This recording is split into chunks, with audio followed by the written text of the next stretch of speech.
Hello and welcome to the Coral Solo scenario.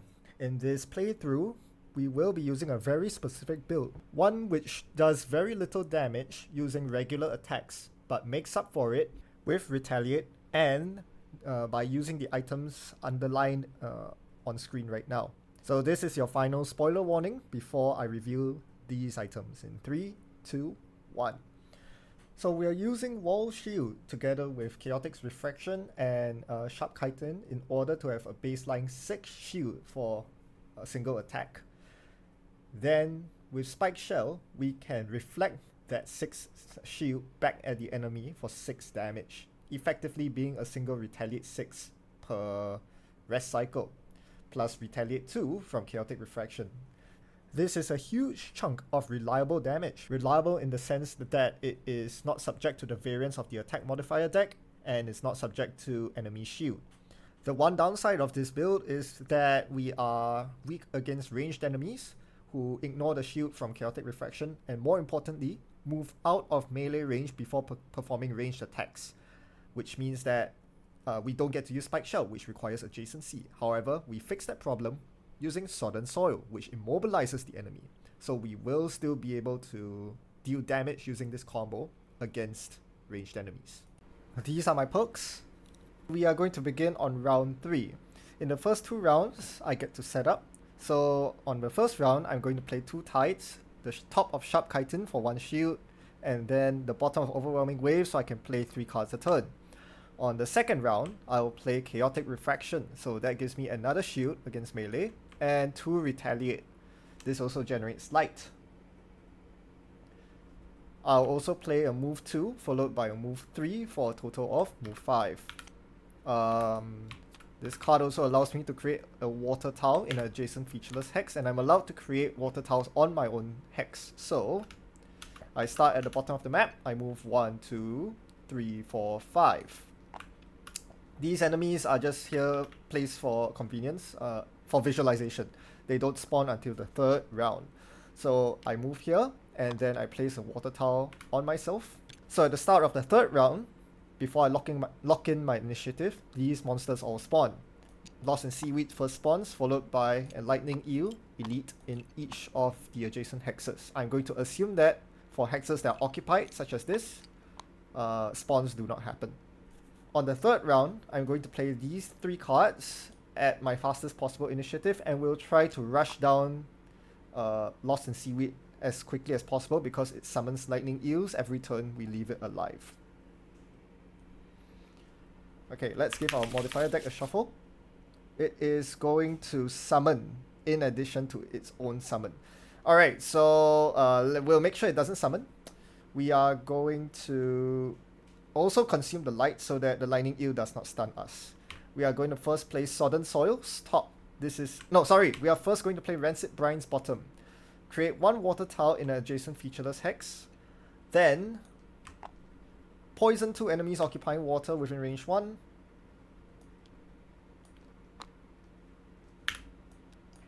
Then Sodden Soil. This is an attack 3 wound, attack 4 wound immobilized because there's a poison on it. Attack 4 wound immobilize, and then an attack 2. I'm going to consume the light to stun. This is an attack 3 stun. Pierce -2, disappointing. Attack 1 stun. All the conditions. Experience, 2 experience from this. Okay, I'm not doing enough damage. This is not going very well so far. The enemy's not going down as quickly as I would have liked. The eels will now perform move 3. This one moves first. No, these 2 move, and then this one will move here to get adjacency on me.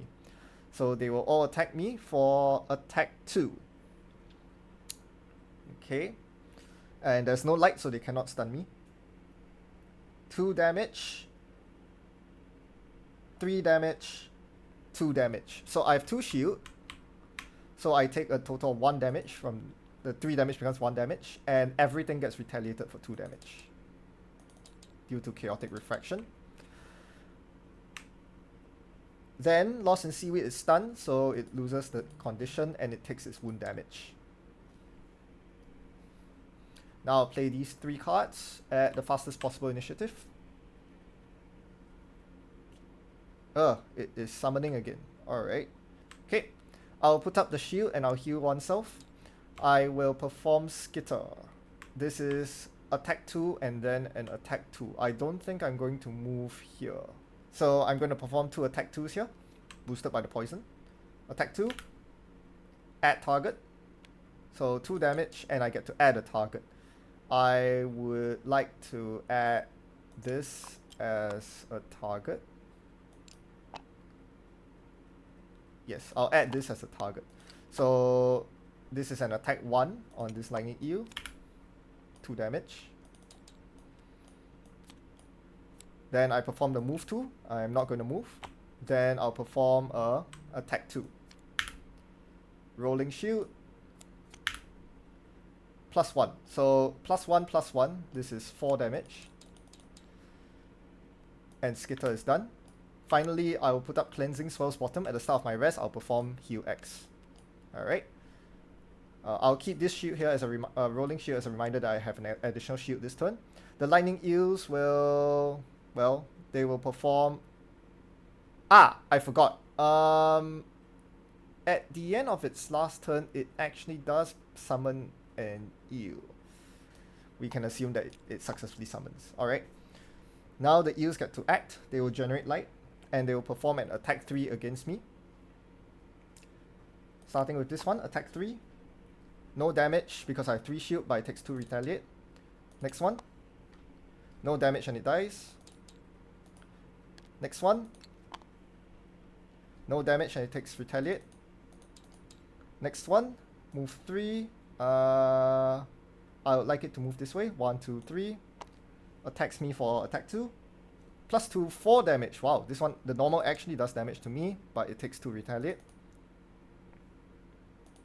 Alright. Lost in Seaweed will create a 1 hex water tile in an adjacent hex. Let's make it that one. Followed by summoning a lightning eel. Okay.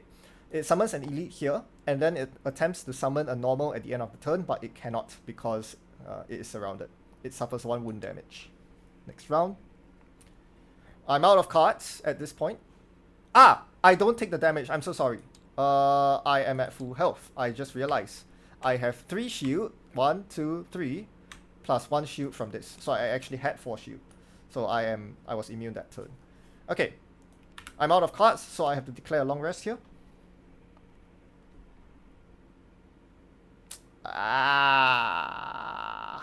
That is very annoying. It's all ranged. Ranged attacks are the bane of me. Let's see if I can manipulate this to my advantage. I think there is a way.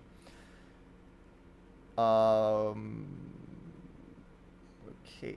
Basically, I don't think there's a way. Is there a way? My goal here is to prevent Lost in Seaweed from getting out of my melee range. There's quite a few water tiles around. I think it might be possible. I just need to block the correct tiles. So, number 8 moves first. If I move it here, then if I move number 9 here, then I move number 10 here, then I believe there is no way for Lost in Seaweed to avoid melee range with me. And that is the one that's the most important. Yes, okay, I think this might work. Then this one moves 2. It is range 2. Yeah, it's just gonna stay here because it's range 2. Then Lost in Seaweed has absolutely no way to avoid melee range with me. And that is going to be very relevant, as you will soon see. However, I'm going to take a boatload of damage from this, which is fine, I suppose, because I do have Cleansing Swell. Alright, I think this worked out. They regenerate the light. So, number 8. Okay, so I'm going to take attack 3s from the elites. I have 1 shield. This is not applicable because these are ranged attacks, so I only have 1 shield, but I have 1 additional shield because of my perk. Whenever I declare a long rest, I gain 1 shield, so I have 2 shield. Starting with this. I have an item that says I treat times 2s as zeros. So I take no damage, 2 shield, 2 damage. No, it's an elite. So this is 3 attack 3 on 2 shield. So I take 1 damage. Next. Attack 2, no damage. Next. Attack 2, no damage. Next. This is a normal.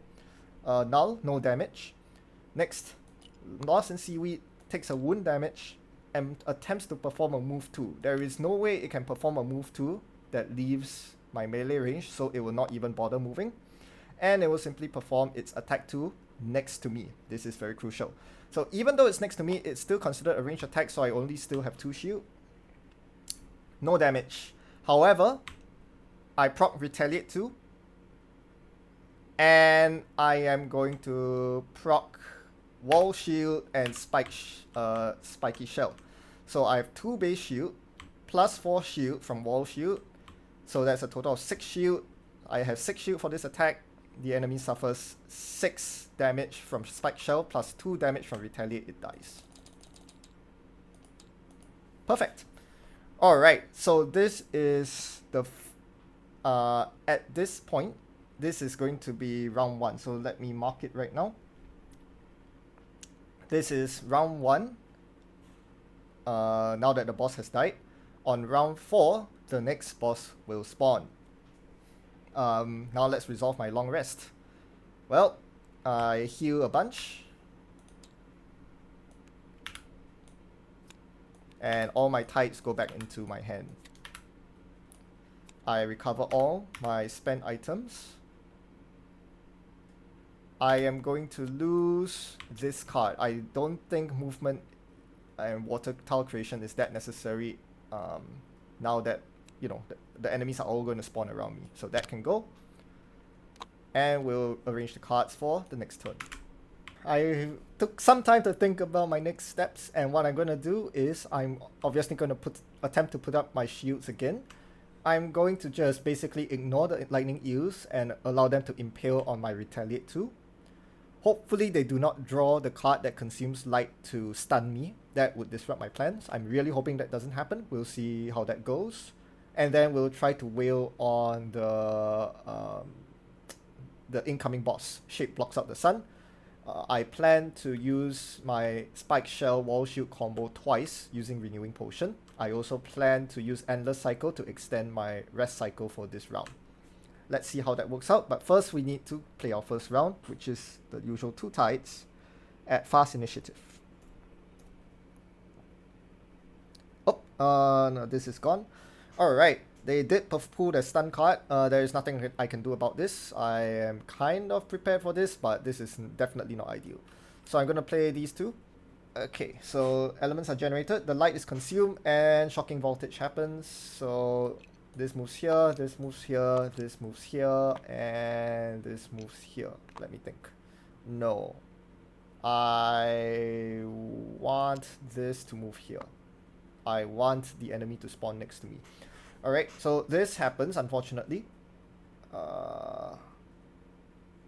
Okay, so I'm going to take a bunch of attack 2s, but I have 1 shield. 1 damage. 1 damage. 4. So 3 damage. And no damage. Everything takes Retaliate 2.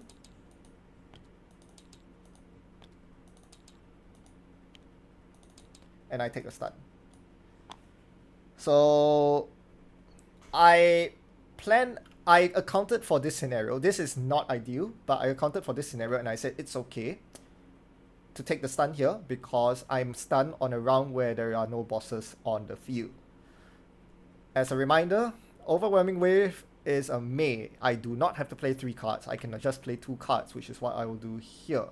So now the question is, which 2 cards will I play? I'm bearing in mind that, of course, since I'm stunned, I will not receive the effects on either card.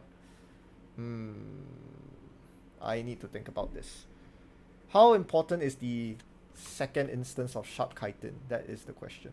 I think these 2 are not important. Am I really gonna throw away losing my... a full turn is Am I really really not gonna good. play Undertow? I don't think think I'm I'm gonna gonna play play Undertow. Undertow.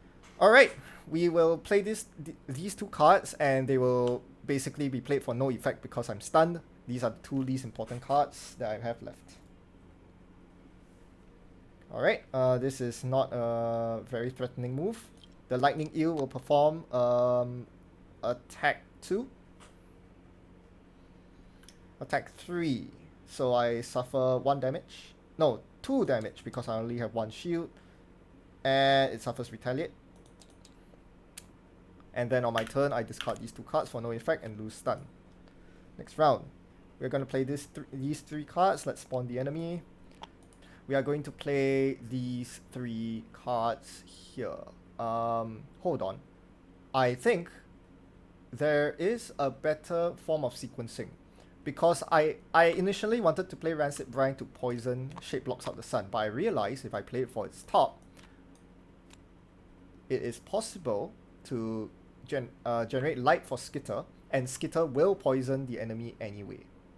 Right, I lose 1 damage because the first instance of attack does not take the poison. But I get 1 more type, which means that I get to recover 1 more card with Endless Cycle. So I recover 4 plus 2, 6 cards with Endless Cycle. I don't actually need the 6 cards. Anyway, I don't have to commit to this now. Let's, yeah, it's actually, you know, I think this is fine. Okay, let's do this. Okay, the Lightning Eels are stunning, so I cannot generate the light, so this will be a bottom for sure. Nothing special. This is a attack 5 that's going to be painful, but thankfully there's no pierce. Alright, this is fine. First, we'll use Rancid Brine. Create 1 hex water tile in an adjacent featureless hex. This one. And then poison 2 enemies occupying water that are adjacent to me. Next. After I move, all enemies suffer 1 damage. Okay, let's do it this way. Dark is generated. And finally, Sodden Soil. Attack 4. Wound immobilize. Pierce 3. Plus 1. Okay, this is going to be... So the pierce is going to negate all shield. This is an attack 4 with the poison. Plus 1, attack 5. Wound immobilize. Alright, Shape's turn. It's not going to move. It takes 1 wound damage. So this is an attack 5 from the crab. Attack 5, I have 1 shield, plus 4 shield, 5 shield. Spike Shell, 5 damage. Chaotic Refraction, 2 retaliate. And I take no damage.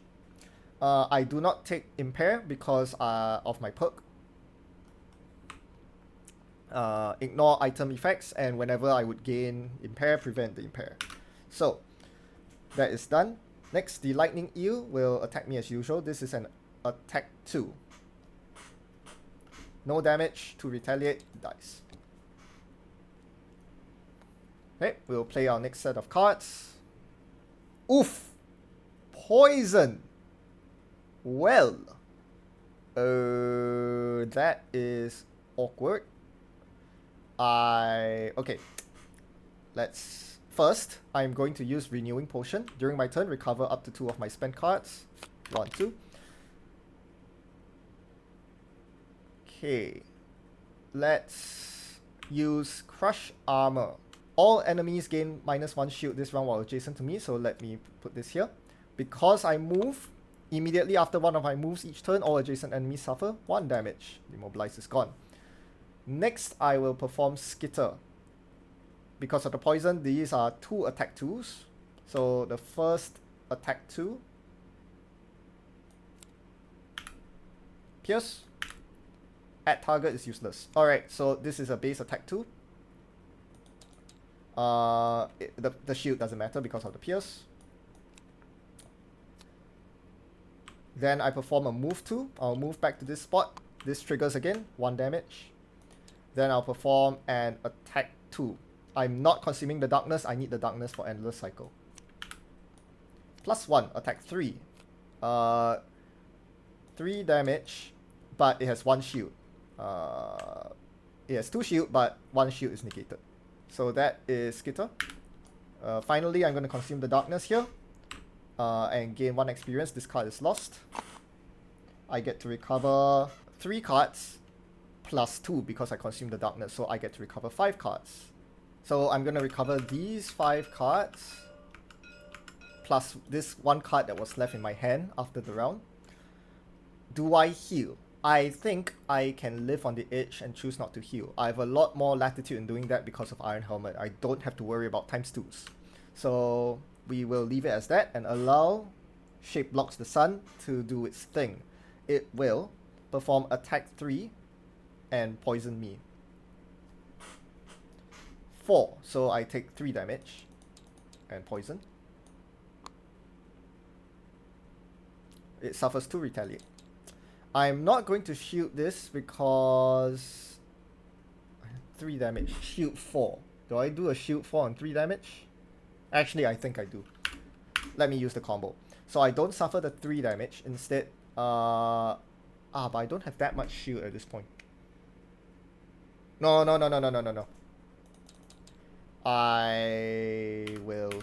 I'm not going to use the combo at this point. It is better for me to use the combo on a turn where I have a lot of shield, because the more shield I have, the more I can return the damage. So it will simply suffer 2 retaliate damage.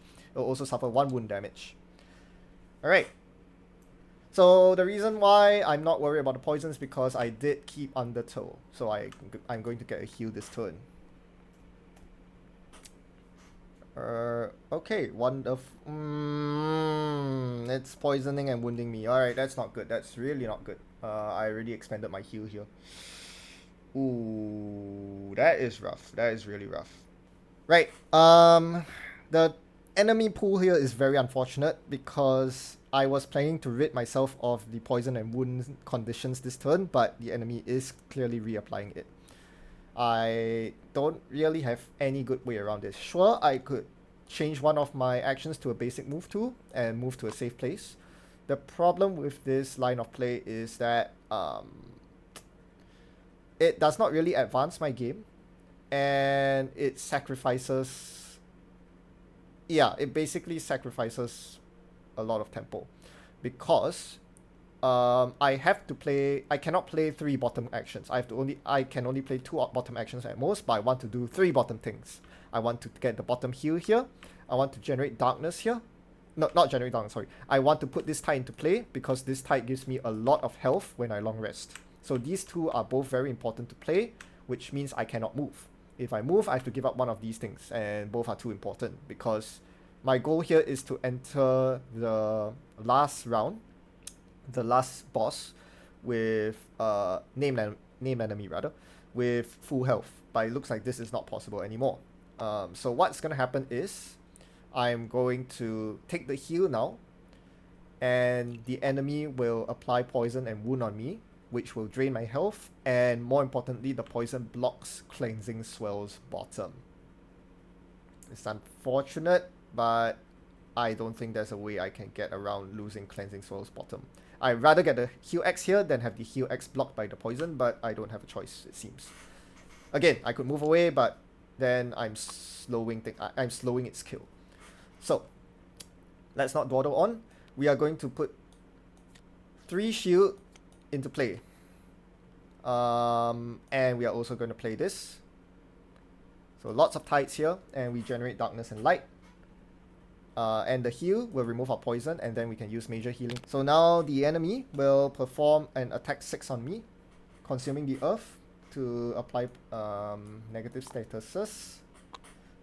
Again, I have the Iron Helmet, so I'm safe from an attack 12. It's just an attack 6. I have 1 shield, 2 shield, 3 shield, 7 shield, retaliate 7. Plus retaliate 2. Plus 1 wound damage. Next round. I'm gonna play these 3 cards as fast as I can.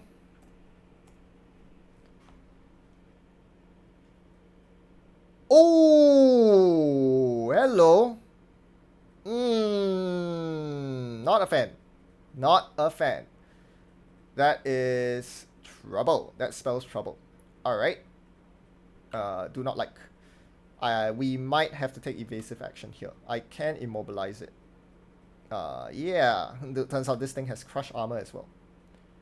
Let's slowly contemplate my options. I think it depends on what kind of modifiers we draw as well. So let's play it out. First, crush armor's bottom. Move 2. All enemies gain -1 shield this round while adjacent to me. Also, because first I suffer 1 wound damage, I forgot about that. Alright, I perform the move, so after my move abilities, enemies suffer 1 damage. And persistent -1 shield. Next, I'm going to perform Sodden Soil. This is an attack 3 plus 1 from poison, attack 4 times 2. Okay, that's huge, 8 damage. 8 damage reduced by shield, so 7 damage. Alright, that makes things a lot easier. I gain an XP for this. And it is immobilized. Because it is at such a low health now, I feel pretty safe about staying where I am. So I will perform Skitter's Top. I will consume Delight for an attack 3. It dies. Attack 3 -1 shield is 2. It is dead. Wonderful. Alright. That was good. Now I need to position myself for the final phase. So next, I am going to move 2. I've decided that I would like to move here. The idea is the final boss will spawn right here. So it will be basically cornered into a series of 3 water tiles. Perhaps that will be a good thing. Okay, I would have loved to pull off the second attack for another XP, but there are no enemies to attack, so we are done for the turn. And I have to shuffle my deck. Now, I will set the round counter. And on this coming turn, I will declare a long rest. During the long rest, the first thing that triggers is Cleansing Swell. At the start of my turn, I will perform a heal, which removes my negative status conditions. I lose 1 health to... I lose 1 health to wound. And yeah, so this soaks up the poison, and I take the usual heal 2 from a long rest. And all my cards go back into my deck. Alright, I've arranged my cards for the next pass. I'm going to ditch Crush Armor during the long rest because obviously the last enemy has no shield, so this has done its job. On the next round, I'll set up the 2 cards as usual.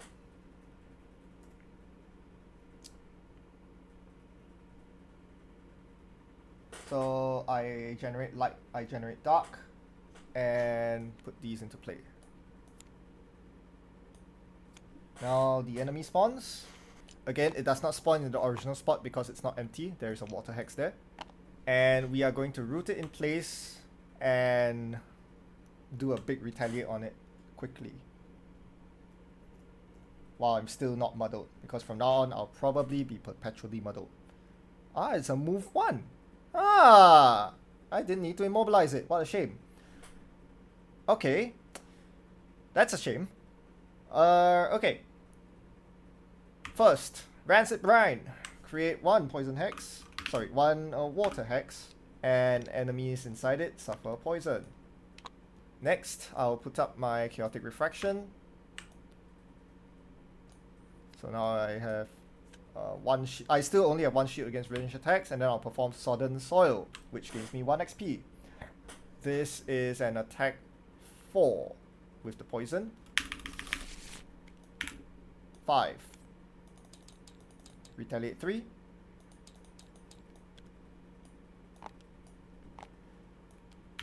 The enemy is immobilized, so it will stay where it is. It will raise the darkness. I put up light, sorry, so light goes up as well. And it performs an attack 5. This is a ranged attack. 5 damage. I have 1 shield, so I take 4 damage, except that I don't because I have Wall Shield and Spike Shell. So I have 1 shield plus 4. So 5 shield total. So 5 damage. Plus the retaliate. The retaliate applies even against the ranged attack because it's within adjacency. It loses immobilize, it suffers 1 wound damage, and it muddles me. Right, so that seemed like a pretty good turn, but I basically, you know, fired all my bullets there. So subsequent rounds are going to be pretty tricky. We'll try our best. This is initiative 15. Oh, wow. Okay. Well. Oh, I don't know if it's this. Okay, it takes the darkness and it suffers 1 wound damage, and now it has infinity retaliate. So I'm not gonna bother with attacks. I'm just going to put up cleansing swell on my turn. I'm going to, well, everything's wasted. Pretty much. That's a shame. I take 1 heal, I lose the model, but there is literally no point retaliating here because look at that. So this is a wasted turn. I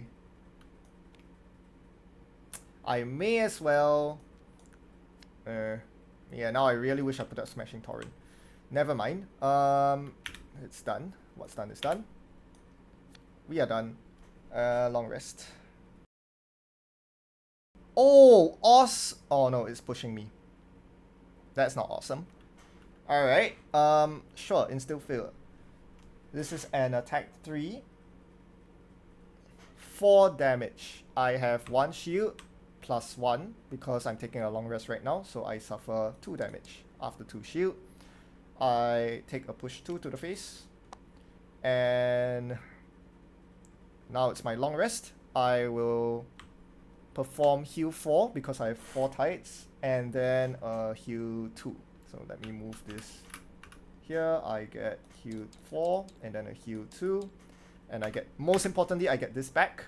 Alright, during the long rest, we are going to remove Rancid Brine.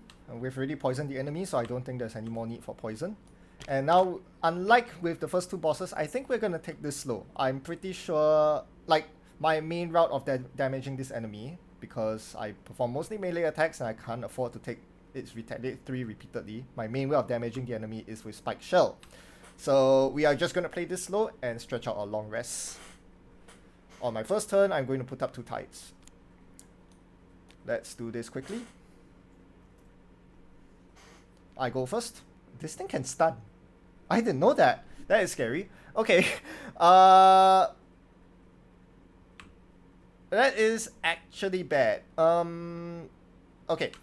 So, I was pivoting to... So, I'm no longer playing 3 cards a turn. I was going to pivot to using Smashing Torrent's bottom, which allows me to do passive damage while moving around, dancing around the enemy without actually attacking it. However, by playing this, I will generate darkness and it will stun me, and that is bad, so we will not do that. I really regret not playing Chaotic Refraction. So what we are going to do is this. We are still going to put up Sharp Chitin for the shield and generate light. However, we are going to convert this bottom into a basic move too. So this gets us up close and personal, which means that damage will be reduced because it's disadvantaged. Sadly, I'm going to lose out on a lot of passive damage from Smashing Torrent, but, well, that's what the enemy drew. So Paralyze at disadvantage. -1, 2 damage, -1 shield, 1 damage on me, and 1 wound damage on the enemy. I will not use the wall shield at this stage. I think I will save it for later. I might regret it. No, I think I save it. I save it. I need to be really conscious about my health. Okay, I think we will take a chance for that.